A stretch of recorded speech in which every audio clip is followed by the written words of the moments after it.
Hey les geeks, on se retrouve pour une toute nouvelle vidéo que vous avez été très nombreux à me réclamer. C'est tout simplement mon petit mélange, c'est un peu une vidéo hybride, hein. C'est à la fois un vlog, à la fois un petit sorte de documentaire très rapide évidemment sur le festival Sérimania. C'est donc un festival de la série à Lille dans le nord de la France. Et du coup j'ai extrêmement hâte un petit peu de vous montrer ce que j'ai pu y découvrir, vous montrer aussi les divers lieux où on peut se rendre pour ce festival là. Alors ça fait déjà quelques jours que je suis là, j'ai déjà eu l'occasion de découvrir pas mal de séries en avant-première. Et rassurez-vous, je vous en parlerai là dans cette vidéo, et le tout sans spoiler. Là il est quoi? Il est 16h30, ce que je vous propose c'est d'aller à Tripostal. Je suis pas encore allé, apparemment c'est un endroit où il y a plein de petits stands plutôt cool avec des activités à faire. Bref, on y va, room tour rapide, histoire de vous montrer un petit peu ma chambre. Voilà, vous voyez à quoi ça ressemble, à plus, on y va.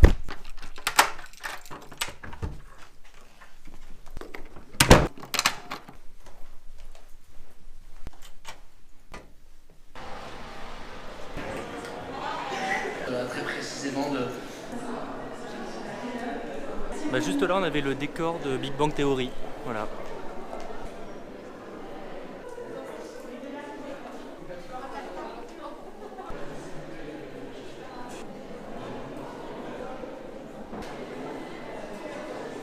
Donc voilà, ça c'était Tripostal, c'est une partie avec quelques activités. Voilà, vous avez vu un petit peu ce qu'il y avait moyen de faire des photos. Là je vais direction Rallye parce qu'apparemment il y a un petit stand de Simpson et je voudrais juste voir s'il y a une photo sympa à faire, des choses comme ça. Donc on y va, c'est juste à côté, c'est juste là.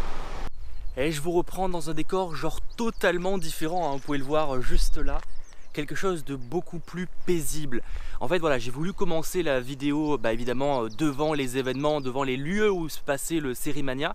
Mais à la fois je me suis dit il y a beaucoup de bruit, il n'y a pas vraiment d'intérêt, hein, parce que finalement c'est le devant d'un cinéma, d'un théâtre. Donc finalement est-ce que ça a vraiment l'intérêt de vous montrer ça? Pas vraiment. Et je me suis dit pourquoi pas venir dans ce lieu à Lille. C'est à côté de la citadelle qu'on voit un petit peu juste derrière, mais rassurez-vous on va un peu plus l'explorer. Et voilà, et vous parler en fait simplement de ce que j'ai pensé du Sérimania pendant ma semaine complète ici, et ce que j'ai aussi découvert en termes de séries, que ce soit des séries en avant-première ou des séries pas du tout en avant-première. Je pense par exemple à Homecoming avec Julia Roberts, hein, de Prime Video. Bref, j'ai découvert pas mal de choses. C'est pourquoi avant même de vous présenter, de vous parler un petit peu de ce que j'ai pensé de l'événement, de ce que j'ai pu découvrir aussi, évidemment sans spoiler, hein. Le but c'est que vous puissiez aller vous y pencher si ça vous intéresse. Qu'est-ce que le Sérimania? Parce que au final je vous l'ai pas vraiment dit, il faut le savoir. C'est en gros un festival qui se déroule normalement chaque année à Lille. Alors moi c'est ma première édition, et en fait tout simplement il y a plein de séries qui sont diffusées avec une compétition, avec plusieurs compétitions. Il y a une version US, une version française, etc. Et donc il y a plein de séries. Actuellement je crois qu'il y a plus de 70 séries présentées. Alors pas toutes sont évidemment donc dans des compétitions, hein. Certaines c'est juste comme ça pour le kiff, hein, parce que c'est très varié. Il y a des choses justement, des séries un peu plus qualitatives, il y a des séries où c'est des vieilles choses, par exemple comme la série de Batman, on en reparlera plus tard, qui a été rediffusée comme ça, 2 épisodes tranquilles, donc ça c'était quand même plutôt cool. Et aussi voilà des choses soit en avant-première soit pas du tout. Alors évidemment je pense qu'il est presque impossible de tous les voir, parce que on peut pas, à moins de vraiment faire ça H24, et même là je pense que vous en ratez certains. Et c'est pourquoi moi au final, en fait j'ai vu que 6, 7, 8 séries sur tout ce qui est proposé. Il y a aussi le fait que je bosse à côté, hein. C'est pas pendant une période de vacances que se déroule le Sérimania. Alors c'est pas plus mal parce que ça évite qu'il y ait trop de monde, sinon ce serait impossible. Déjà que la plupart des temps les salles sont pleines. Et autre détail très important mine de rien, c'est gratuit. Il suffisait de réserver un petit peu à l'avance votre place, ou sinon vous pointez directement, sauf qu'en général quand vous pointez directement vous êtes moins bien situé, parce qu'en fait on vous fait rentrer en dernier. Donc ça c'est un petit peu l'inconvénient, mais par contre c'est totalement gratuit, et donc ça c'est cool.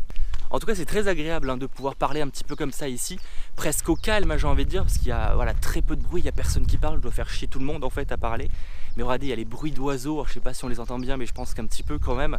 Il y a vraiment quelque chose de très reposant. On va pas les pêcher, hein, on imagine bien. Vous avez les petits canards qui se baladent comme ça sur cette petite eau un peu stagnante, on va pas se mentir. Bref, première série donc que j'ai découvert, si je dis pas de bêtises, de toute façon je vais pas vous parler de toutes, mais vraiment justement celles que je considère comme les plus intéressantes, celles où j'ai envie justement de vous en parler.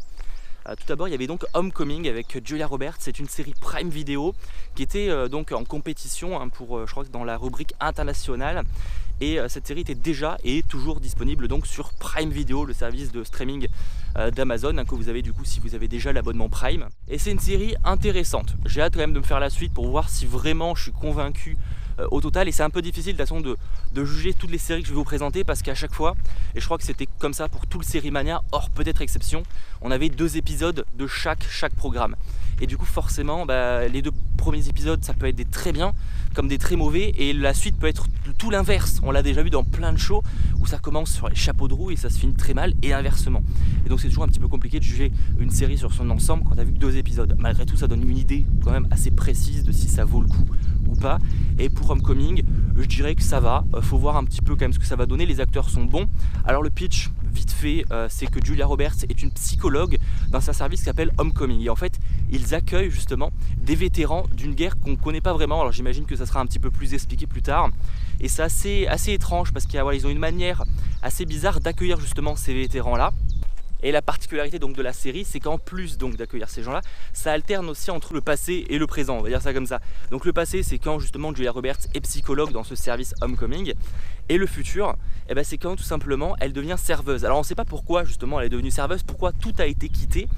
On comprend que le service Homecoming a été fermé, qu'il n'était pas vraiment très réglo, et c'est pour ça justement qu'il n'existe plus.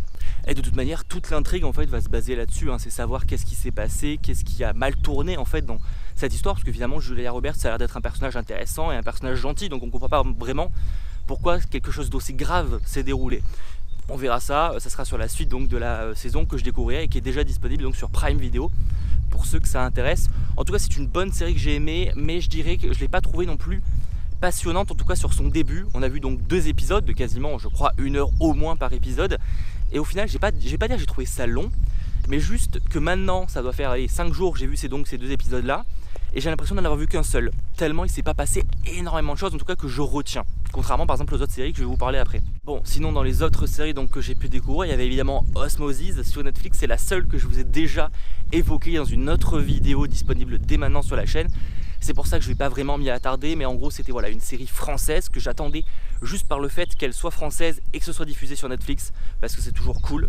J'ai envie de promouvoir comme ça du contenu français qui essaye justement de quitter un peu les chantiers battus. Ça veut rien dire, les sentiers battus, pas les chantiers, parce que les chantiers ils sont pas portugais, ça c'est pas logique, non. J'ai rien contre les comédies, encore une fois, mais je trouve que la France on la résume souvent à ça, alors que c'est pas uniquement le contenu proposé, que ce soit en termes de séries ou en termes de films.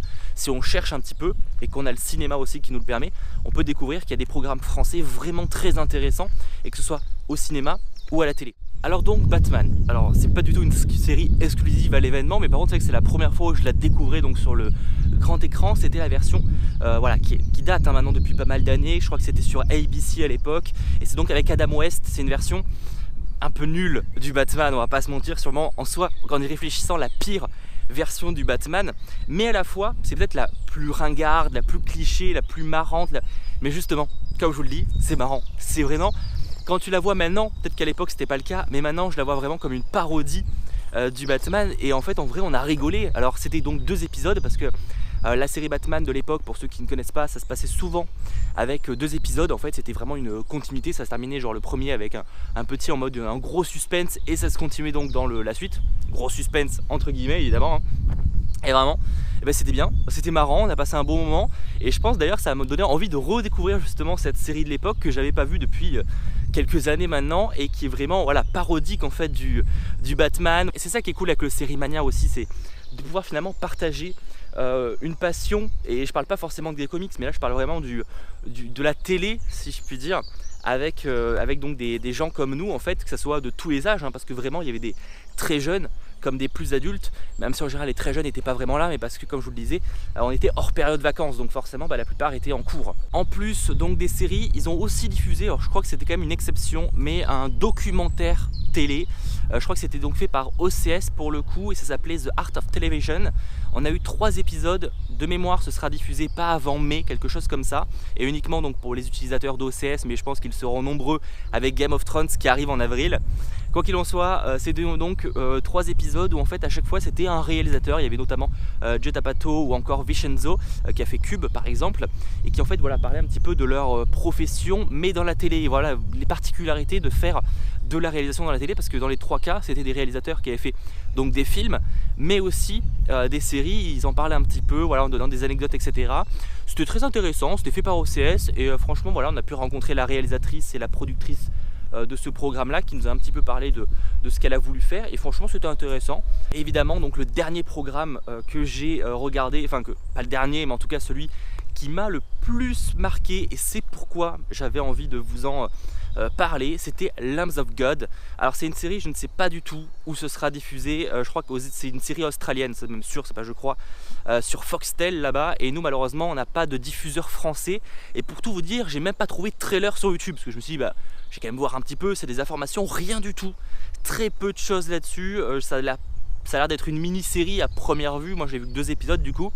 En tout cas c'était vraiment mon coup de cœur de ce festival, et je pense que voilà, c'était une série que j'attendais pas plus que ça, parce que juste j'avais vu une image comme ça sur le planning du Série Mania et je me suis dit bon, ça a l'air intéressant, le pitch me plaît, découvrons ça. Et bordel, c'était trop bien, j'ai adoré Lambs of God. C'est donc une série australienne qui suit en fait 3 nonnes de 3 générations différentes. La plus jeune a 24 ans. C'est d'ailleurs une actrice qui joue dans une autre série de Netflix que j'avais pas forcément aimée, mais bon, reste que c'est une bonne actrice pour le coup. Une nonne un peu plus adulte, voilà, j'ai pas l'âge, mais on va dire allez, 40 ans.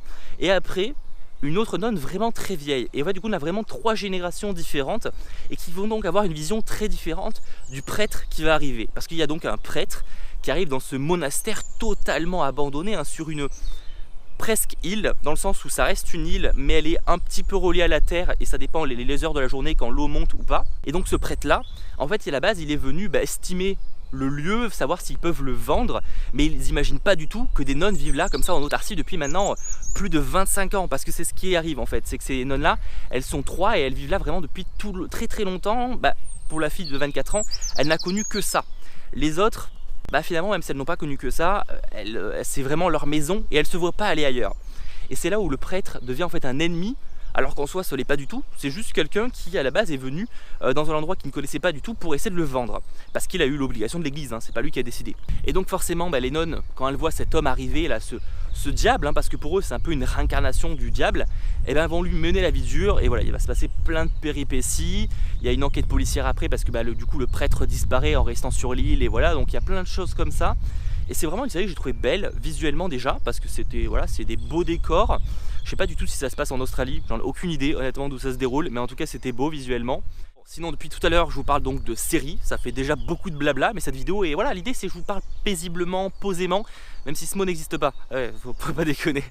Il y avait évidemment donc des activités, je vous ai montré un petit peu ce qui se passait au Tripostal en début de vidéo, donc avec des stands VR, des rencontres avec certains acteurs pour faire des séances questions-réponses, des dédicaces notamment avec donc des séries françaises, mais aussi des rencontres, des conférences avec des acteurs et des producteurs. Il y avait notamment donc les créateurs de Black Mirror. J'étais pas disponible à ce moment-là malheureusement. Par contre, il y avait voilà, des acteurs qui sont venus. Donc il y avait l'acteur par exemple de The Good Doctor. Ça c'était le samedi. J'étais pas encore disponible. J'étais pas encore arrivé sur l'île. Par contre, j'ai eu l'occasion d'assister donc à la conférence de Uma Thurman, qui a joué notamment dans Kill Bill, dans Pulp Fiction, bref, dans pas mal de films. Un peu moins dans ce récent, mais reste que ça reste une actrice qui a marqué le cinéma, grâce notamment au Quentin Tarantino. Et donc c'était intéressant justement de la découvrir, qu'elle puisse un petit peu parler de sa profession, surtout que c'était quand même une femme dans un cinéma à l'époque qui ne les acceptait pas tant que ça. Ça peut paraître con, mais parce que maintenant c'est devenu de plus en plus régulier, on a des films Captain Marvel, Wonder Woman, mais il y a 10 ans, c'était beaucoup moins répandu. Et du coup c'était cool, voilà, qu'elle puisse parler un petit peu qu'elle est contente de voir que le cinéma, et que la série en l'occurrence, mais là elle parlait surtout du cinéma, évolue dans le bon sens du terme là-dessus. Je n'ai aucune idée de où je suis. Je suis en tout cas très heureux d'avoir pu faire ce festival, en espérant que ce format un petit peu particulier vous ait plu. J'aurais pu faire une vidéo par séance, ce que j'ai fait. J'aurais pu faire plein de choses différemment, mais là en l'occurrence j'ai voulu faire ça parce que c'était un petit peu compliqué aussi. Pour les coulisses, voilà, j'avais presque pas d'internet dans mon hôtel, donc forcément j'ai passé mes matinées au Starbucks, qui n'était pas le plus pratique pour faire des vidéos, même si évidemment j'ai réussi quand même à couvrir un maximum d'actualités, donc c'est le principal. Bref, pouce bleu et commentaire, et on se retrouve, rassurez-vous, très vite, hein. Merci à ceux que j'ai eu l'occasion de rencontrer, ça aussi c'était très cool, et ciao tout le monde. Je sais pas où je suis.